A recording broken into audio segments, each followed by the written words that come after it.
நல்ல கவனிங்க.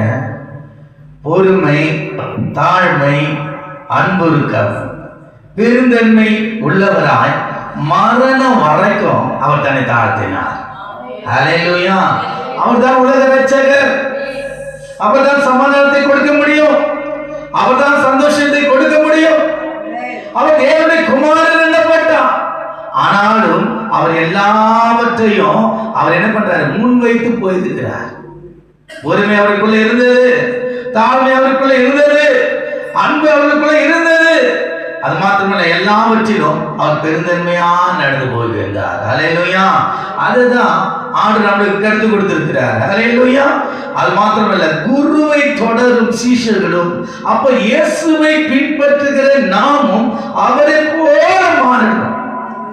அவரை போல இரக்கமுள்ளவர்களாய் இருக்கணும். அவரை போல அன்புள்ளவர்களாய் இருக்கணும். அவரை போல மற்றவர்கள் அழும்போது நாமும் அழுவோம். ஹல்லேலூயா. ஹல்லேலூயா. நல்லா கவனிங்க. லாசரு மரித்து போயிருந்தார். மார்த்தா, மரியாள், சுற்றிலும் இருக்கிற ஜனங்கள் அழுகிறதை கண்டு இயேசுவும் கண்ணீர் விட்டார் என்று சொல்லப்பட்டிருக்கிறது. ஹல்லேலூயா. அவர் அன்புள்ளவராய், இரக்கம் உள்ளவராய், தயவு உள்ளவராய் இருந்தார்.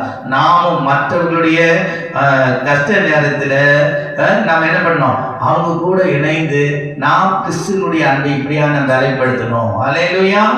எந்த விதத்திலும் நாம் அவர்களை அசட்டைப்படுறவர்களாய் அல்ல, அவர்களை போல இயேசு கிறிஸ்துவை நேசித்ததை போல நாமும் மற்றவர்களை என்ன பண்ணணும்? நேசிக்கணும். அப்பதான் இயேசு நமக்குள்ள பிறந்திருக்கிறார் அர்த்தம். நான் கிறிஸ்துக்குள்ள நான் வாழ்கிறேன் என்று அர்த்தம். ஹல்லேலூயா. இந்த நாட்களிலே நமக்கு புசிப்பும் குடிப்பும் அது தேவனுடைய ராஜ்யம் அல்ல. இந்த நாட்கள் பிறந்தநாள் வந்தது, இயேசு கிறிஸ்துடைய பிறந்தநாள் வந்தது. இந்த நாளிலே நாம் மகிழ்ச்சியோடு கொண்டாடுவோம் என்பதை காட்டிலும் நாம் ஒவ்வொருவரும் அன்புள்ளவர்களாய், அநேகரை நேசிக்கிறவர்களாய், அநேகரை கிறிஸ்துக்குள்ளே ஆதாயப்படுத்துவர்களாய் காணப்பட வேண்டும். இது நிமித்தம் தான் கிறிஸ்து நமக்குள்ளே பிறந்திருக்கிறார் என்பதை அர்த்தம்.